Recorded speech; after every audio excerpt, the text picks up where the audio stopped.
ओम नमो भगवते वासुदेवाय। सभी का स्वागत करते हैं कृष्णा डिवोशन चैनल पर। आप सभी कृष्णा डिवोशन पर भक्ति वीडियोस देख रहे हैं और आज हम आपके लिए लेकर आए हैं माघ मास स्पेशल वीडियो। माघ मास की संपूर्ण जानकारी आपको दी जाएगी, तो वीडियो को स्टार्ट से एंड तक ज़रूर देखें। चलिए स्टार्ट करते हैं भगवान श्री हरि नारायण के प्रिय माघ मास की जानकारी। हिंदू कैलेंडर के अनुसार तो 12 महीने होते हैं, पहला जनवरी और लास्ट दिसंबर का। लेकिन देसी महीने में अगर जाएं तो चैत्र साल का पहला मास और फागुन साल का आखिरी महीना होता है। तो हम पहुँचे हैं माघ मास, जो कि 11वां महीना है। तो इस महीने का बहुत ही खास महत्व होता है, क्योंकि इस महीने में भगवान जो देवता हैं ये सभी जल में निवास करते हैं। इसीलिए इस महीने में जप तप स्नान करके व्यक्ति अपने दुखों से छुटकारा पा सकता है। माघ का महीना आध्यात्मिक विधियों के लिए कल्याणकारी होता है और इस दौरान भगत देवताओं से आशीर्वाद प्राप्त करने के लिए व्रत उपवास भी रखते हैं, विशेष प्रार्थना अनुष्ठान करते हैं। इसके अलावा कई संत महात्मा तो संगम तट पर कल्पवास भी करते हैं। तो माघ का जो मास है यह कृष्ण के स्वरूप माधव नारायण से संबंधित है। भगवान श्री हरि की प्रसन्नता के लिए माघ का जो पवित्र महीना है यह आपको भगवान से संबंधित कार्यों में ही बिताना चाहिए और अपने पुण्य कर्मों को अर्जित करना चाहिए। माघ मास का बहुत ही अत्यधिक महत्व है और इस महीने में आप सूर्य देव, माँ गंगा और भगवान विष्णु जी की पूजा कर सकते हैं। इनका बहुत ही महत्व है। माघ के महीने में पवित्र जल स्थानों पर जाएं, वहां पर स्नान जरूर करें।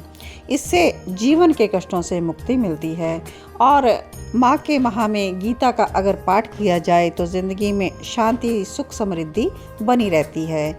और विष्णु जी की प्रसन्नता के लिए आप इस माघ मास में काले तिलों का प्रयोग करें, उसका आप हवन यज्ञ करें। और काले तिल जब हम अर्पित करते हैं तो हमारे ही कष्टों का निवारण होता है। इस माघ माह में आप गर्म कपड़ों का भी दान करें, इससे जीवन की दरिद्रता का नाश होता है। माघ मास के बारे में जितना अधिक कहें वो कम है। माघ मास के बारे में महाभारत में आया है कि जो तपस्वियों को तिल दान करता है वह नरक का दर्शन नहीं करता। माघ मास की द्वादशी तिथि को दिन रात उपवास करके भगवान माधव की पूजा करने से उपासक को राजसूय यज्ञ का फल प्राप्त होता है। तो यहाँ पर माघ मास स्नान की अपूर्व महिमा है। तो आइए जानते हैं यह पवित्र माह, जिसकी हमने अभी आपको महत्वता बताई, यह कब शुरू होगा और कब समाप्त होगा। आइए जानते हैं। हिंदी माह का जो पवित्र महीना है यह पूर्णिमा से स्टार्ट होकर पूर्णिमा तक माना जाता है। तो पौष की पूर्णिमा जो है 25 जनवरी को है, इसलिए माघ माह 26 जनवरी से शुरू हो रहा है और इसका जो समापन है यह 24 फरवरी यानी कि माघ पूर्णिमा को होगा। तो माघ मास में प्रयागराज में संगम तट पर गंगा स्नान का सबसे अधिक महत्व है। तो इस महीने में आप जो भी करेंगे उनसे कभी ना खत्म होने वाला पुण्य मिलने वाला है। तो आइए जानते हैं कि माघ महीने के हमें कौन से नियम अपनाने चाहिए, कि हमें क्या करना चाहिए और क्या नहीं करना चाहिए।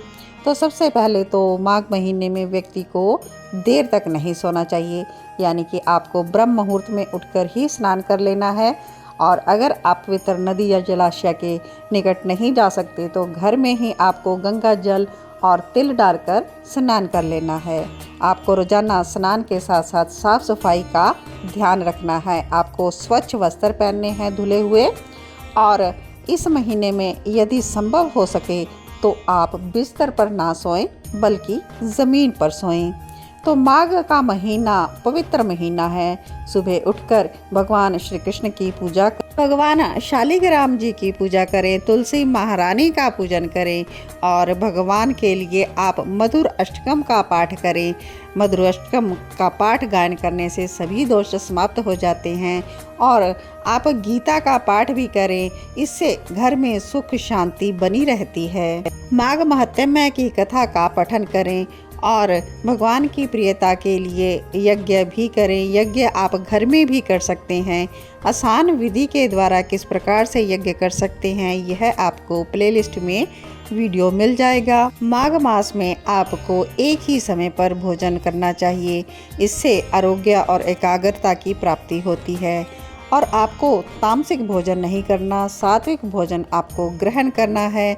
इस माह में किसी भी तरह का व्यसन नहीं करना चाहिए। और आपको माघ माह में तिल गुड़ का सेवन भी करना है। माघ का मास जो है यह पुण्य कमाने का और साधना करने का माह होता है। तो इसलिए इस मास में आपको झूठ नहीं बोलना, कटु वचन आपको किसी को नहीं कहने, ईर्ष्या, मोह, लोभ, कुसंगत आदि का त्याग कर देना है। और अगर आपके घर द्वार पर कोई भी व्यक्ति भिक्षा मांगने आता है तो उसे खाली हाथ नहीं लौटाना है, उसको दान ज़रूर करना है। माघ के महीने में आप गुड़, तिल, वस्त्र, घी, गेहूँ या जितनी भी आप वस्तुओं का दान अपनी संभवता के अनुसार, अपनी योग्यता के अनुसार कर सकते हैं तो ज़रूर करें। यह दान करना बहुत ही शुभ माना जाता है। जितनी चीज़ों का दान आप करेंगे तो यह सोना दान करने के समान हो जाता है। इसके अलावा माघ के मास में ब्रह्मचर्य के नियमों का पालन भी करना है और भूमि शयन जैसा कि बता दिया गया है आपको करना है। और माघ महीने में आपको भूलकर भी मूली का सेवन नहीं करना। मूली खाना इस महीने में मदिरा खाने के बराबर कहा गया है, तो भूलकर भी मूली का सेवन आप नहीं करेंगे, मदिरा का सेवन आप नहीं करेंगे। तो अगर आप माघ मास के नियम भगवान श्री हरि से किसी मनोकामना की पूर्ति के लिए कर रहे हैं तो आपकी मनोकामना भी ज़रूर पूर्ण होगी। और इस माह में अगर आप कल्पवास के नियमों पर यानी कि जलाशय के निकट रह रहे हैं तो कल्पवास के निकट आप तपस्या, हवन और दान तीनों ही करें। तीनों करने से ही आत्मा का विकास होता है। और जप तप स्नान करने वाला व्यक्ति ही सभी दुखों से छुटकारा पा सकता है। तो आप सभी से यही आशा करती हूँ कि आपको माघ मास की संपूर्ण जानकारी मिल चुकी है और आप माघ मास को व्यर्थ ना जाने दें। अपने जीवन में आए हुए माघ मास का पूर्ण लाभ उठाएं। आप इस माघ मास में भगवान श्री हरि का अपने सच्चे दिल से, मन से, भाव से, श्रद्धा से युक्त होकर पूजन करें और सभी नियम फॉलो करें। तो आज के वीडियो में इतना ही कहते हुए विश्राम देंगे। वीडियो अच्छा लगा हुआ तो लाइक शेयर ज़रूर कर दीजिएगा और अगर आपकी कोई क्वेरी हो तो कमेंट करके ज़रूर पूछिएगा। और इसके आगे की कथा हम आगे स्टार्ट करने वाले हैं कृष्णा डिवोशन चैनल पर। तो न्यू व्यूअर्स चैनल को एक बार सब्सक्राइब ज़रूर कर लें तो आने वाली कथा का नोटिफिकेशन आपको मिलता रहे, इसके लिए आप बेल आइकॉन ज़रूर प्रेस कर दीजिएगा। तो आप सभी को ओम नमो भगवते वासुदेवाय।